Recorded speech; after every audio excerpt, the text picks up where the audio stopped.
Hey guys, it's Courtney. Today we are going to be using the Christmas Selfies stamp set by MFT. And this is going to be a long card, but it's going to be vertical this time. Normally mine are horizontal. So I'm using my Misty here and I'm going to line up 3 of the images. I would have fit more if I could. I want this to kind of appear as if it's one of those photo strips from those older photo booths that everybody used to go into, and I think they still do at like weddings and stuff. So I'm just lining up 3 of the images and kind of spacing those out. I'm eyeballing it, but once I close my Misty door, I'm going to be using the grid lines on the Misty door just to make sure that everything is completely straight. And then I am going to stamp this with Blackout ink by Ink on 3 because it is a Copic safe ink. This is also a piece of Neenah Solar White 80-pound cardstock. Because these images are quite large and there's so many of them, I did end up stamping these twice just to make sure that I get a really good bold black outline around all of my images. So to be honest with you, this video is pretty much just all coloring. So if you're into Copic coloring or alcohol marker coloring, this will be the video for you. So I'm going to start by just creating my background. I'm not doing any shading here. I'm just going to go in with my B00 and I'm going to fill in each individual picture or photograph just around all of my images. Now this is a pretty light blue and I definitely would recommend you doing this first. If you happen to go over one of your images or out or inside the lines, I guess in this case, it's not the end of the world. Being it's a lighter color, it's very easy to cover up or get rid of with your colorless blender. And if you wait until after your coloring is done, being I'm using dark greens and dark reds, if you happen to touch the tip of the marker to those areas, you're going to drag out the color, especially the reds. So I highly recommend you do this first if this is something you're going to do. So I went ahead and used this B00 in all 3 of my little photographs just in the background. And then we are going to start the coloring of the actual images themselves. I am going to start off with the skin tones for my elves, and they are all going to be the same. I'm going to start off with my lightest color to map out my darkest areas. Going to start off with this top elf here.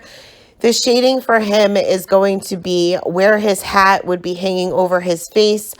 That little flick line inside of his little ear, that would create a shadow. So I'm going to go in with my darkest color there. Also, his arm is hanging over his face, so that would also create a shadow. And then where his hand is closed, where his fingers are hanging over the rest of his hand, that would also cast a shadow. So once my darkest color was down, I'm going to go ahead and blend that out a little bit with that E11, then move on to the E00. And you can see that I am leaving a highlight area even in the smaller areas. So even in his little ear and his hand, even if you just leave a tiny bit for that highlight color, that is how you will get your contrast. So I went ahead and colored the other elves the same way with the same color combination, pretty much doing my shading the same way as well. And then I wanted to add a little color to their cheeks. So I brought out an R20 marker and I'm just going to flick that color from the outer portion of their face towards their little noses.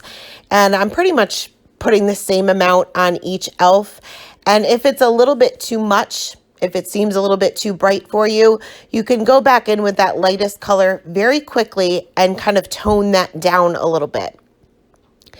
Next, we are going to move on to their hair.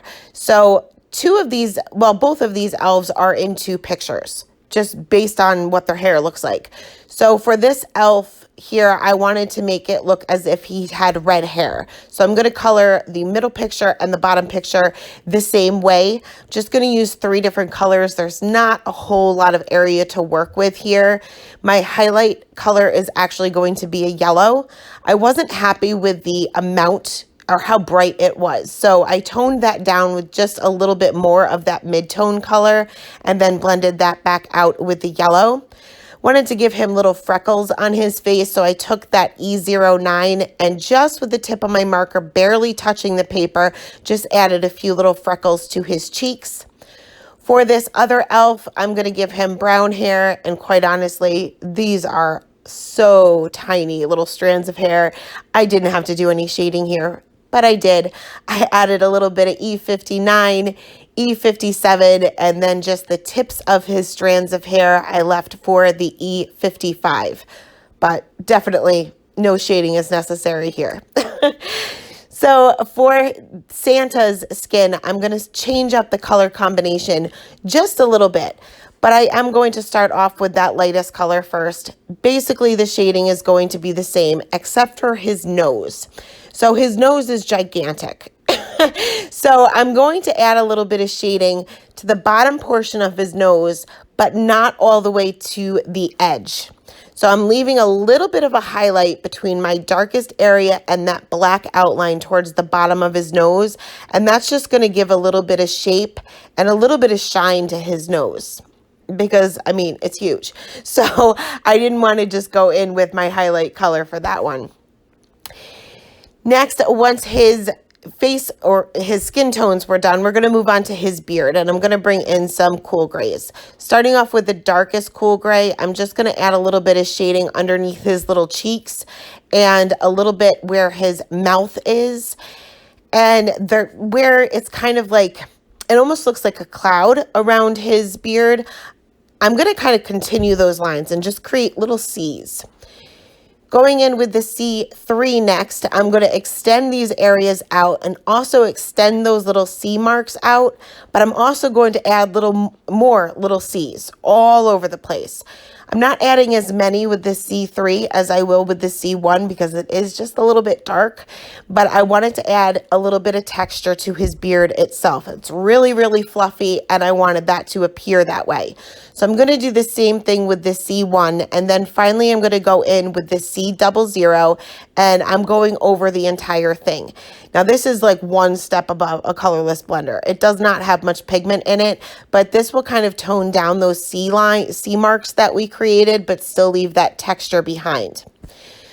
Also going to color his little eyebrows pretty much with the same color combination, as well as the bottom portion of his hat. I want this to appear white as well, just doing a little bit of shading on either side of his hat.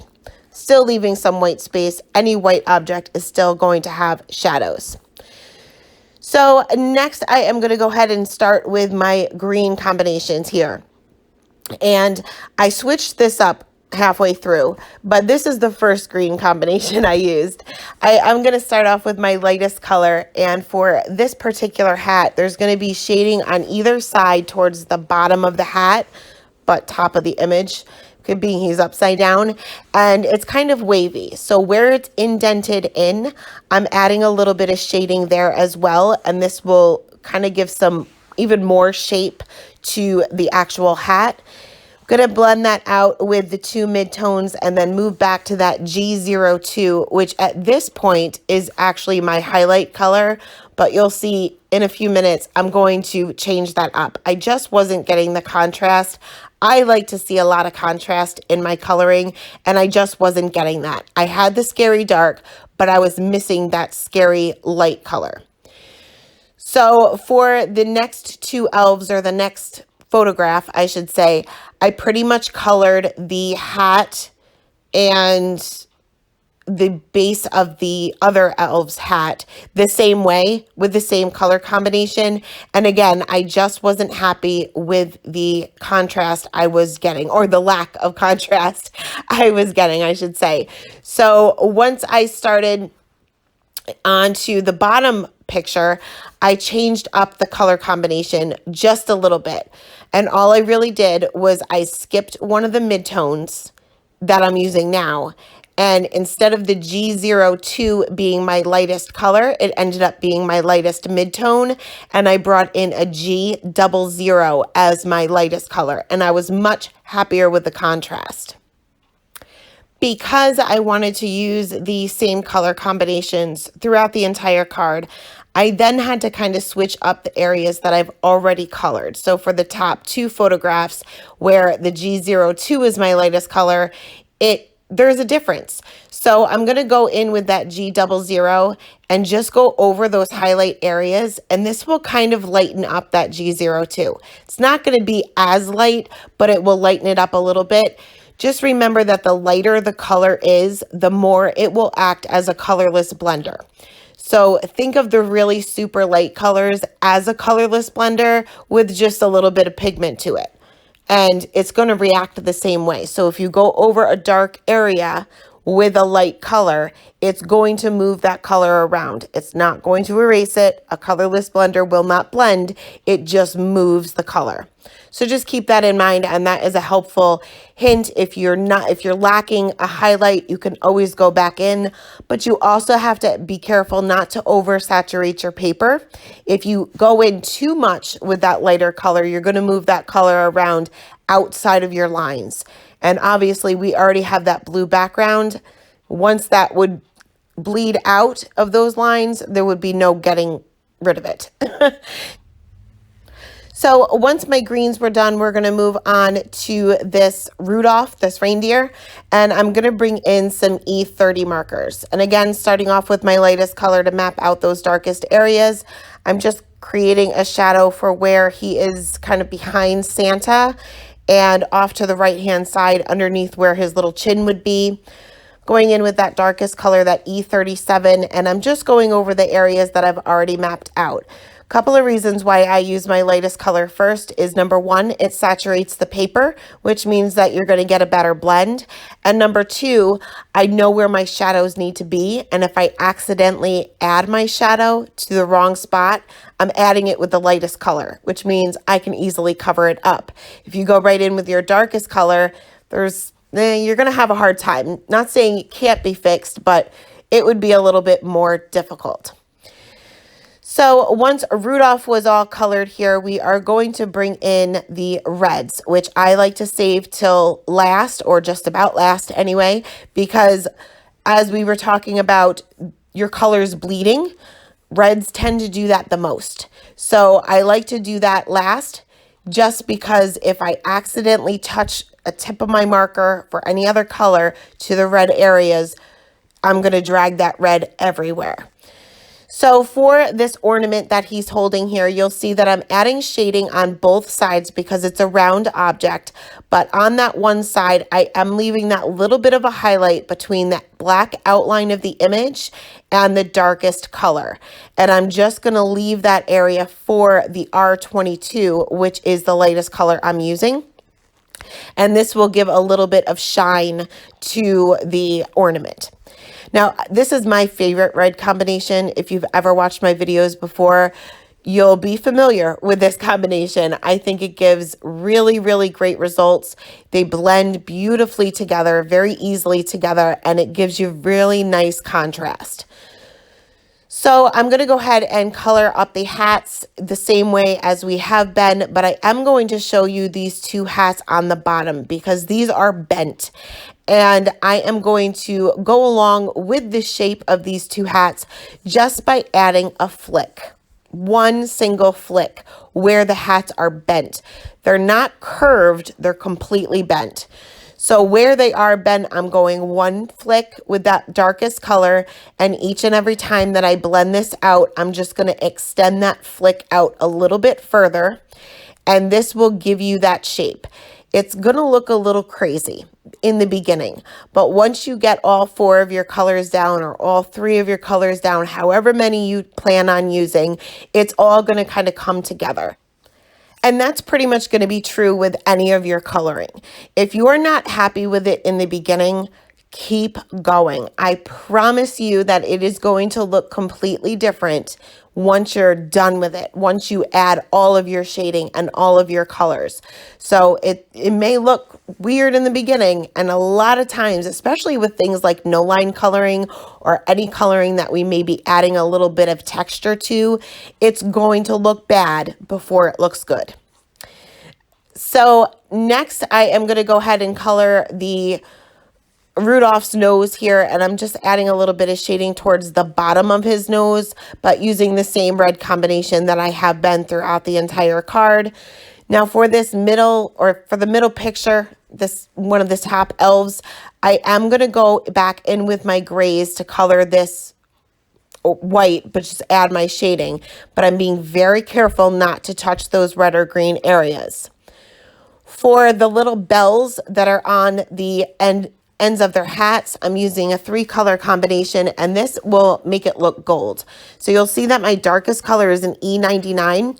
Whenever you're using yellows, you want to either use a E marker or a YR marker for your shading. I didn't want to use a YR in this case because it would be too bright. It would look too orangey or bright yellow, and I wanted more of a golden yellow.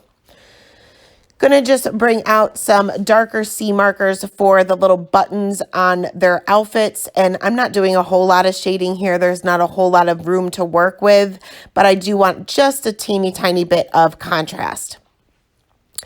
So once my coloring was done, we are going to go ahead and add some shimmer. And this is the first time I'm using this product, and this is probably not the way you're actually supposed to use it. But I am going to be using the Liquid Pixie Dust by Ink on 3. I just recently placed an order with Ink on 3, and I saw it and I had to have it. I believe it's supposed to be used for watercolor, but I'm using it for this. So I just squirted a little bit onto an acrylic block, and I'm going to take a paintbrush and I'm just going to color in the backgrounds. Now, for the first little one, I didn't show you because I was completely off camera the entire time, but I'm just adding a tiny bit at a time. If you go in too heavy-handed or pick up too much on your brush, you're just going to end up with a glob of glitter because this dries almost immediately. It's almost like a shimmer pen in a liquid form that you can paint on, and it's a lot more shimmery than a regular shimmer pen, like a Nuvo Aqua shimmer pen or anything like that. It adds a whole lot of glitter. I know that you guys can see it on camera, but no camera in the world is going to capture the amount of shimmer this gives off. And no Christmas card is complete without a little bit of glitter. So once my backgrounds were completely painted in there, like I said, it does dry pretty much instantly. I am going to go ahead and add some white gel pen details to many of the things, especially the round things or anything that I want to appear shiny. And if you are not happy with your coloring, try adding a few white gel pen details, because this is really going to give the illusion that you have even more shading and even more contrast than you actually do. So next I'm going to go ahead and stamp out my sentiment. This is also from that same stamp set, just on the bottom here with some First Defined Onyx Black ink. I am going to go ahead and layer this panel onto a black piece of cardstock that is cut just a teeny tiny bit larger than this panel, and then layer this onto my card base, which is just a regular white card base. Last, I added a little bit of glossy accents because I need an intervention. I am obsessed, to just the ornament and Rudolph's nose. But that is it. That is the card for today. As always, all the supplies will be listed in the description box below. And I'll also link Dana's channel, being this is part of Dana's holiday card series too, over at Got Joy Creations. Thanks guys for stopping by. Have a great day. Bye.